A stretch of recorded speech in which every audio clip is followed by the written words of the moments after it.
Antes do dilúvio, o mundo já não era mais apenas humano. Existia uma era que as escrituras mencionam como quem passa os dedos sobre uma cicatriz. Uma época em que a criação gemeu sobre o peso de algo que jamais deveria ter pisado neste chão. Muitos imaginam que Deus enviou o dilúvio por causa do pecado, e não estão totalmente errados. Mas o pecado já existia. O pecado já estava lá desde o Éden. O problema não era simplesmente que o homem desobedecia.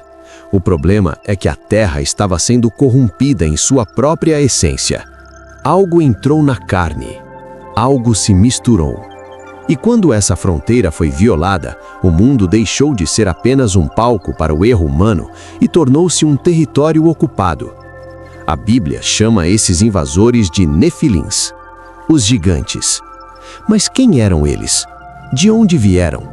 E por que a sua existência é apresentada no texto sagrado como o sinal definitivo de que tudo precisava acabar? Se você está acompanhando esta série desde o princípio, sabe que estamos caminhando em ordem cronológica pelos acontecimentos que moldaram a história da redenção. Este é o episódio que antecede a Arca. Este é o capítulo que explica por que Deus olhou para o mundo que Ele mesmo criou e sentiu dor no coração. Inscreva-se no canal, ative o sininho e venha comigo. Porque para entender Noé, o último homem justo, nós primeiro precisamos entender os gigantes. O mundo antes dos gigantes. Depois que Adão e Eva cruzaram a porta do Éden, o mundo começou a se encher de passos humanos. O primeiro homem e a primeira mulher levaram consigo a memória do paraíso e a cicatriz do pecado. Tiveram filhos, Caim e Abel. Um matou o outro. E a partir desse sangue derramado sobre a terra, a humanidade se espalhou como uma fenda que não para de crescer. Caim construiu uma cidade e deu a ela o nome do seu filho, Enoque. Pela primeira vez, pedras foram empilhadas para formar muros. Pela primeira vez, famílias inteiras se reuniram sobre um mesmo teto artificial. A humanidade aprendeu a viver em multidão. E com a multidão vieram as ferramentas. Os descendentes de Caim foram engenhosos. Jubal criou a harpa e a flauta. Tubal-Caim forjou instrumentos de bronze e ferro. Havia arte, havia metalurgia, havia música. Havia progresso em um ritmo que Adão jamais imaginou. Mas havia também uma ausência. Porque Caim havia se afastado da presença do Senhor e seus filhos herdaram a terra, mas não herdaram o Espírito. Enquanto isso, do lado oposto do campo, nasceu Sete. Eva o recebeu como um presente de Deus, uma semente no lugar de Abel. E os descendentes de Sete aprenderam a invocar o nome do Senhor. Por gerações, essas duas correntes correram paralelas. Os filhos de Deus que andavam com o Criador, os filhos dos homens que andavam segundo os seus próprios desejos. Durante muito tempo, o mundo se sustentou sob esse equilíbrio instável. O bem e o mal coexistindo, separados por uma fronteira invisível. Mas a humanidade cresceu, e quando o homem se multiplica sobre a face da terra, o pecado também se multiplica. As cidades de Caim tornaram-se fortalezas de orgulho. A música de Jubal embalava banquetes de excessos. Os metais de Tubal-Caim transformaram-se em lanças e espadas. A violência, que antes era um ato isolado, virou método de governo. O egoísmo deixou de ser exceção e tornou-se regra. Os descendentes de Sete, aqueles que ainda invocavam o nome do Senhor, foram se tornando minoria. Suas vozes foram abafadas pelo barulho das cidades. Suas tendas foram cercadas por muralhas de indiferença. Geração após geração, a luz foi diminuindo. A terra começou a inchar de gente, mas o coração do homem começou a encolher. E então, algo mudou no ar. Não era apenas o pecado cotidiano, a mentira contada ao vizinho, a cobiça disfarçada de ambição. Era uma atmosfera diferente. Como se a própria criação pressentisse que algo estava prestes a romper-se. O mundo já estava fora de controle, Mas o pior ainda estava por vir, porque os homens não eram mais os únicos observando as filhas da terra. Filhos de Deus e a porta que foi aberta. Então chegamos ao versículo que divide a história da humanidade em dois momentos, antes dessa abertura e depois dela. Gênesis capítulo 6. Se a Bíblia fosse construída como um filme, este seria um instante em que a câmera desacelera, a música se distorce e algo que estava oculto emerge das sombras. O texto é enxuto, quase cirúrgico. Ora, aconteceu que quando os homens começaram a multiplicar-se sobre a face da terra e lhes nasceram filhas, os filhos de Deus viram que as filhas dos homens eram formosas e tomaram para si mulheres de todas as que escolheram. Essa é a frase. 7 palavras no original hebraico que sustentam um dos maiores mistérios de toda a Escritura. Quem são esses filhos de Deus? Durante séculos, intérpretes tentaram encaixar essa passagem dentro de uma teologia segura. Alguns disseram que os filhos de Deus eram os descendentes de Sete, a linhagem piedosa. As filhas dos homens seriam as descendentes de Caim, a linhagem mundana. Um casamento misto, uma aliança proibida entre aqueles que temiam a Deus e aqueles que o ignoravam. Essa interpretação é confortável.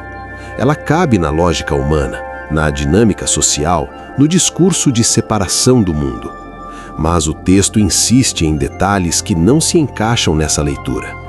Ele diz que os filhos de Deus viram que as filhas dos homens eram formosas e tomaram para si mulheres de todas as que escolheram. A palavra hebraica usada ali carrega um sentido de contemplação intensa, de cobiça que consome. Não é um casamento arranjado por famílias, não é uma união política, é uma tomada, é um movimento de possessão. E imediatamente após descrever essa união, o texto apresenta os nefilins, como se desses casamentos nascesse algo que não era simplesmente humano, como se o DNA da Terra tivesse sido violado. Por isso, desde os tempos mais antigos, outra interpretação sempre correu paralela a essa. Uma interpretação que os judeus que traduziram a Bíblia para o grego sustentaram, que os escritores do livro de Enoque detalharam, que Justino Mártir, Irineu e Tertuliano consideraram seriamente. Os filhos de Deus não eram homens, eram anjos, seres espirituais, criaturas de outra ordem que contemplaram a beleza das mulheres humanas e desejaram possuí-las. A Bíblia não descreve a mecânica desse evento. Ela não explica como espíritos assumiram forma física. Ela apenas registra o fato. Eles viram, desejaram, tomaram. E dessa transgressão, os gigantes nasceram. O apóstolo Pedro, séculos depois, escreveria sobre anjos que pecaram e foram lançados ao abismo, aguardando julgamento. Judas menciona os que não guardaram seu estado original. Há um fio vermelho que atravessa as Escrituras, conectando Gênesis 6 às cartas do Novo Testamento. A porta que foi aberta naqueles dias não era uma porta comum. Era a porta que separava o céu da terra, o criado do incriado, o natural do sobrenatural. E quando essa porta se abriu, o mundo nunca mais foi o mesmo. O nascimento dos nefilins. E naqueles dias havia gigantes na terra. Esta frase não está escondida em algum livro apócrifo ou numa nota de rodapé esquecida. Ela está no coração do Pentateuco, na Torá, no texto que Moisés escreveu sob inspiração divina. Naqueles dias havia gigantes na terra, e também depois. A palavra é nefilim. Ela vem de uma raiz hebraica que significa cair, derrubar, arremessar ao chão. Eles são os caídos, mas são também aqueles que fazem os outros cair. O nome carrega sua origem e sua função. Eles vieram da queda e espalharam queda. Imagine o impacto disso sobre a humanidade primitiva. Até aquele momento, os homens conheciam a violência entre iguais. Caim matou Abel, um irmão contra outro. Lameque, descendente de Caim, matou um jovem por uma ferida e vangloriou-se disso. Havia maldade, sim, mas era maldade humana. Era o coração do homem inclinado para o mal desde a infância. Mas os nefilins não eram homens. Eles eram maiores, mais fortes, mais ferozes. Não apenas no tamanho físico, mas na presença. Quando um nefilim entrava em uma cidade, o ar mudava. Os homens recuavam, as mulheres escondiam os filhos, os anciãos baixavam os olhos. Não era apenas medo da morte, era o reconhecimento instintivo de que aquela criatura não pertencia à ordem natural das coisas. Era um invasor, um usurpador, algo que a terra não deveria ter gerado.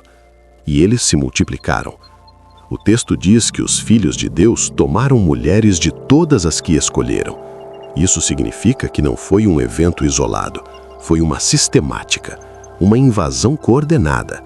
Geração após geração, os nefilins nasceram, cresceram e dominaram. Eles não eram apenas guerreiros, eram reis, estabeleceram dinastias, controlaram territórios, impuseram tributos. O mundo que antes era apenas pecaminoso tornou-se um mundo cativo. Os humanos que já estavam afastados de Deus, agora estavam subjugados por criaturas que viam a humanidade como gado. A violência que antes era cometida por paixão ou vingança tornou-se institucionalizada. Os nefilins não matavam apenas para sobreviver, matavam para demonstrar poder, para semear terror, para consolidar domínio. E a terra começou a inchar não apenas de gente, mas de sangue. Gênesis diz que a terra estava cheia de violência. Não diz que estava cheia de pecado sexual, embora isso certamente existisse. Não diz que estava cheia de idolatria, embora os ídolos certamente fossem muitos. Diz violência. A palavra hebraica ali é Hamas.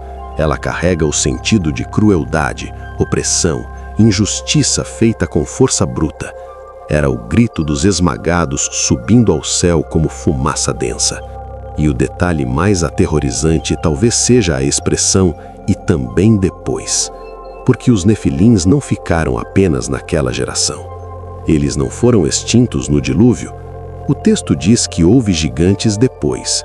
Em Canaã, os espias de Moisés relataram: "Vimos ali gigantes, filhos de Anak, descendentes dos nefilins, e éramos aos nossos olhos como gafanhotos."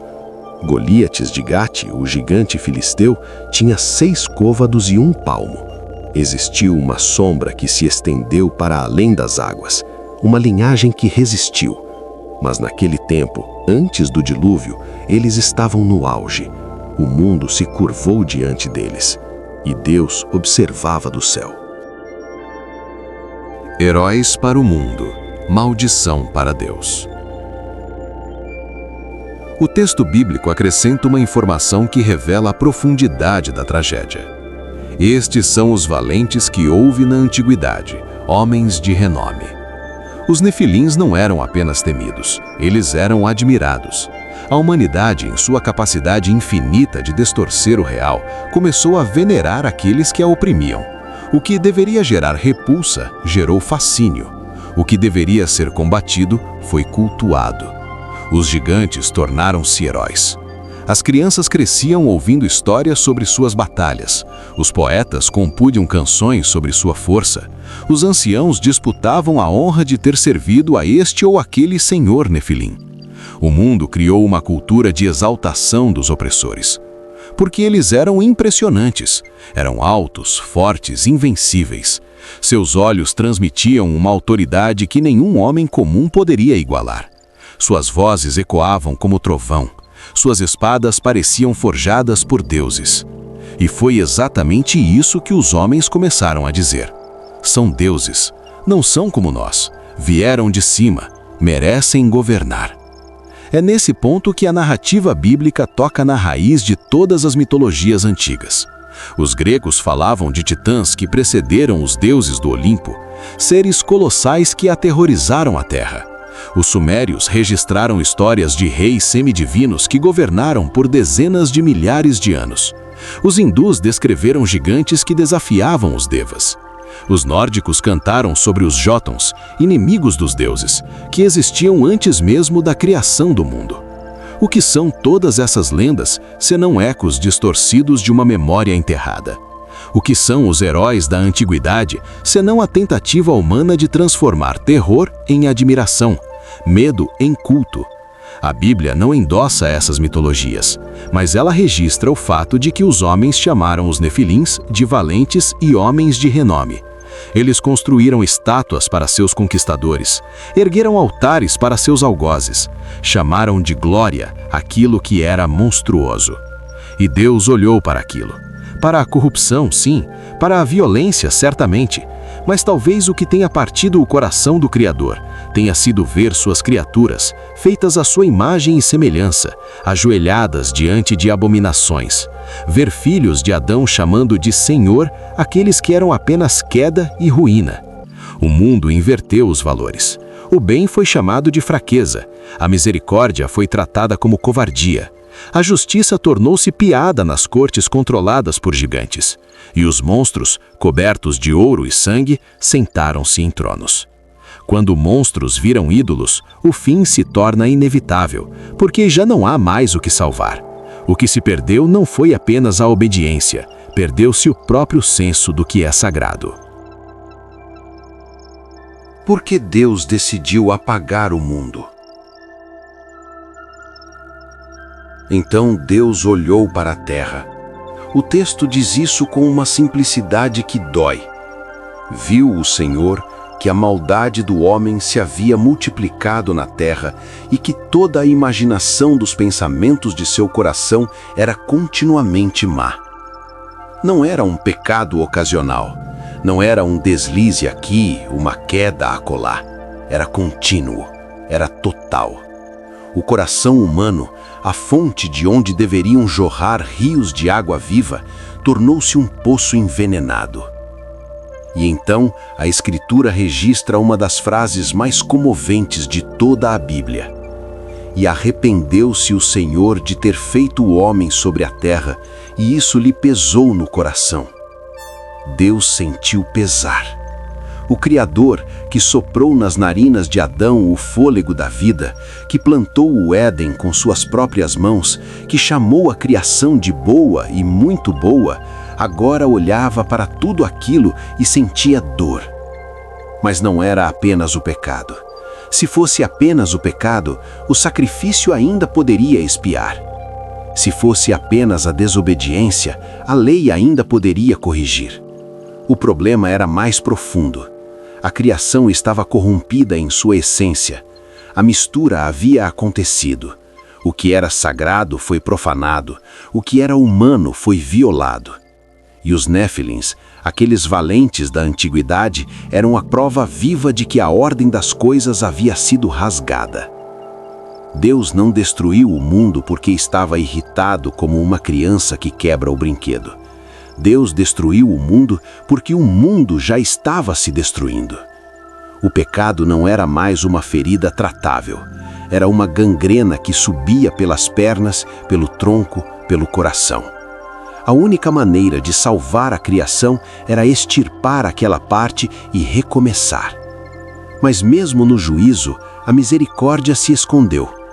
Porque em meio àquela geração corrompida, em meio àquele mundo infestado por gigantes e dominado pela violência, havia um homem. A Bíblia o descreve com 3 palavras que brilham como ouro na escuridão. Noé, porém, achou graça aos olhos do Senhor. Não diz que Noé era perfeito, não diz que ele nunca errou, diz que ele encontrou graça, favor imerecido. Um olhar de bondade em meio ao furacão. Enquanto os Néfilins ocupavam os tronos, enquanto os heróis recebiam glória, enquanto a terra vomitava sangue, um homem caminhava com Deus. Ele não era um gigante, não era um valente, não tinha renome entre os guerreiros, mas tinha algo que os Néfilins jamais teriam. Ele era justo, ele era íntegro, ele andava com o Criador. E quando Deus decidiu limpar a terra, não o fez com vingança cega, fez com um projeto de salvação, fez com uma arca, fez com Noé, porque quando a terra inteira se corrompe, basta um único homem justo para mudar o destino do mundo. Quando o mundo deixou de ser humano. Os nefilins desapareceram sob as águas do dilúvio. Seus ossos gigantescos foram cobertos por quilômetros de lama e esquecimento. Suas dinastias ruíram. Seus nomes, que um dia foram de renome, perderam-se no vento. Mas a pergunta que eles representam ainda ecoa. O que acontece quando a humanidade decide ignorar os limites estabelecidos pelo Criador? O que acontece quando o fascínio pelo poder, pelo domínio, pelo mistério proibido se torna mais forte do que o temor a Deus? Os gigantes se foram, mas o coração que os admirou ainda bate em nós. Quantas vezes chamamos de herói aquilo que é apenas brutalidade? Quantas vezes cultuamos o poder e pisamos na justiça? Quantas vezes abrimos portas que deveriam permanecer fechadas apenas porque a beleza do proibido nos seduziu? A história dos Nefilins não é apenas um relato antigo, é um espelho. E o que ele reflete é perturbador, porque o mundo ainda tenta produzir gigantes, ainda se curva diante de valentes, ainda chama de glória aquilo que é monstruoso. Mas o capítulo seguinte nos aguarda, e nele não há gigantes. Há um homem velho, uma pilha de madeira e um céu que começa a escurecer. Noé não era um guerreiro, não era um herói no sentido que o mundo dava a essa palavra. Ele era apenas um homem que andava com Deus, e isso foi o suficiente. Se você chegou até aqui, deixe o seu like, comente abaixo o que mais te impactou sobre os Nefilins. Compartilhe este vídeo com alguém que precisa entender que o fascínio pelo proibido sempre termina em queda. E se inscreva no canal, porque estamos caminhando passo a passo, em ordem cronológica, pelos maiores acontecimentos da história sagrada. No próximo episódio, a tempestade se aproxima, as nuvens se acumulam, os animais começam a caminhar em direção a uma porta aberta, e um homem, o último justo da terra, entra na arca. Episódio 11. Noé, o último homem justo da terra. Porque quando a terra inteira se corrompe, basta um único homem justo para mudar o destino do mundo.